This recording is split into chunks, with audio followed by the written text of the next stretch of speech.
नमस्कार. महाराष्ट्र लाईव्ह न्यूजच्या गावचा कट्टा या कार्यक्रमात आपलं स्वागत आहे. कृपया धन्यवाद. आपलं परिचय सांगा. सुखदास लक्ष्मण सहारे मक्काटोला.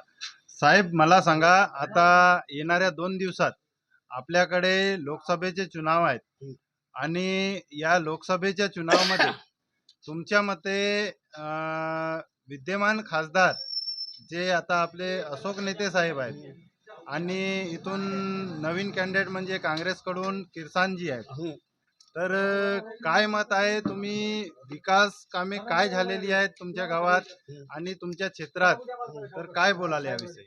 याच्याबद्दल मी 10 वर्ष झाले मी अशोक नेतेला ओळखत नाही. अजून त्यांची भेट झाली नाही, तर कामाबद्दल काय विशेष सांगू? त्यांच्या एकही काम मला दिसत नाही. तर तुमच्या मते म्हणजे अजूनपर्यंत या क्षेत्रात आणि या गावात खासदार पोहोचलेच नाही, असं तुमचं मत आहे? बिलकुल मुळीच पोहोचले नाही ते.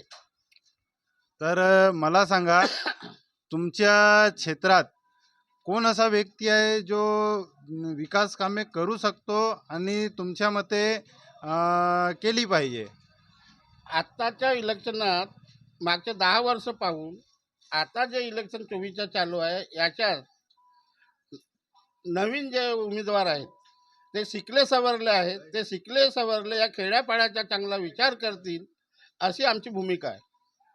या 10 वर्षात तरी किमान तुमच्या क्षेत्रात एखादा कारखाना किंवा एखादा असा उद्योग उभारण्यात आला का, ज्यामध्ये तुमच्या गावातील किंवा क्षेत्रातील लोकांना रोजगार प्राप्त झालेला आहे? मुळीच नाही, रोजगार नाही, कोणतेही प्रकल्प नाही. गावची नाली सुद्धा बनवलं नाही त्यांनी. नाही, पण मोठे प्रकल्प ज्याच्यामध्ये गावातील आणि परिसरातील लोकांना म्हणजे एक काम मिळू शकतो, असा काही? असा कार्यक्रम त्याने केलाच नाही. म्हणजे 10 वर्षात खासदारांनी कोणतेही कामे या ठिकाणी केलेली नाही, असं तुमचं मत आहे? बरं साहेब, तुम्ही मला सांगा, जे आता विद्यमान खासदार आहेत अशोकजी नेते साहेब, आपण यांना चांगल्या प्रकारे ओळखता का? तसं पाहता चांगल्या प्रकारे म्हणजे पर्सनली आपण ओळखत नाही. म्हणजे एक या क्षेत्राचे, या चिमूर क्षेत्राचे एक खासदार म्हणून त्या पद्धतीनेच ओळखतो. पण आता पुढच्या 2 दिवसामध्ये जे इलेक्शन येणार आहेत, त्यामध्ये जसं आता खासदार साहेब अशोक नेते जे आहेत, त्यांच्या माध्यमातून म्हणजे त्यांना खूप मोठा क्षेत्र असं, चिमूर क्षेत्र म्हटलं म्हणजे खूप मोठा क्षेत्र असतात. कमीत कमी 2300 ते 2400 गावं असतात. तर एक खासदार म्हणून जिम्मेदारी असताना त्या प्रत्येक गावात म्हणजे तो व्यक्ती जाऊ शकत नाही. पण एक मोठे प्रकल्प त्या माध्यमातून, खासदारकीच्या माध्यमातून या क्षेत्रामध्ये यायला पाहिजे होते. त्या पद्धतीनं ते आलेले नाही आहेत. म्हणजे एक प्रकारे जसं लोकांसाठी जे ऊस कारखाना आहे, ऊस कारखाना जसं भंडारा जिल्ह्यामध्ये आहे, नितीन गडकरी साहेबांच्या माध्यमातून त्यांनी प्रस्थापित केलेलं आहे. तर ते आजूबाजूचे जे शेतकरी आहेत त्यांना एक उद्योगाचं साधन तयार होऊन जातो. तर अशा प्रकारचे मोठे प्रकल्प राबवणे एक काळाची गरज आहे आणि अशोक नेते साहेबांना एवढे 10 वर्ष झाले, तर त्यांनी ते राबवणे गरजेचं होते. त्याचप्रमाणे इकडचा नक्षलग्रस्त बहुल भाग असल्यामुळे इथे म्हणजे उद्योगाची खूप आवश्यकता आहे.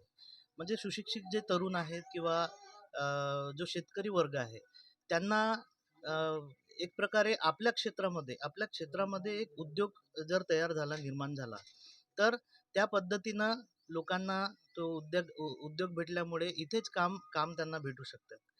त्याचप्रमाणे जे दुसरे आपले किरसान साहेब वगैरे आहेत, ते नवीन चेहरे आहेत ना, थोडे शिक्षित आहेत ते वर्ग असल्यामुळे त्यांना पण काही गोष्टी समजू शकतात आणि यांना पण अशोक नेते साहेबांना 10 वर्ष कामाचा अनुभव आहे, पण त्यांनी ते त्या पद्धतीने मॅनेज करायला पाहिजे.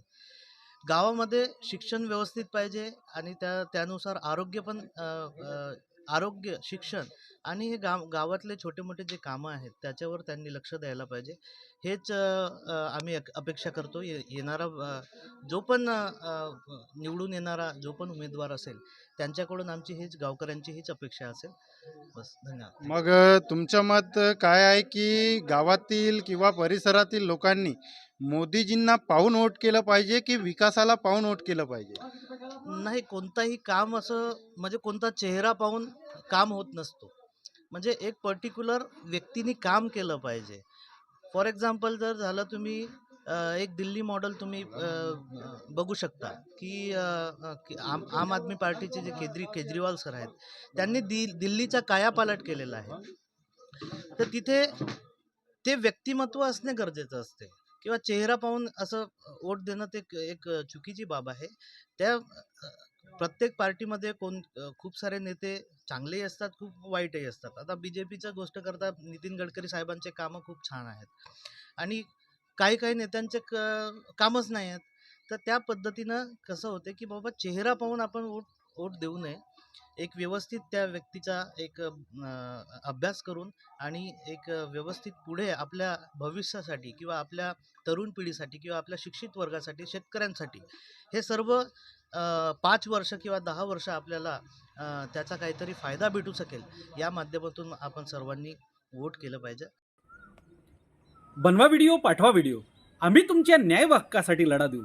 ताज्या बातम्या व घडामोडींसाठी पाहत राहा फक्त महाराष्ट्र लाईव्ह न्यूज. आजच आमच्या चॅनलला सबस्क्राईब करा, शेअर करा, कमेंट करा आणि हो, बेल आयकॉन दबायला विसरू नका. जय महाराष्ट्र.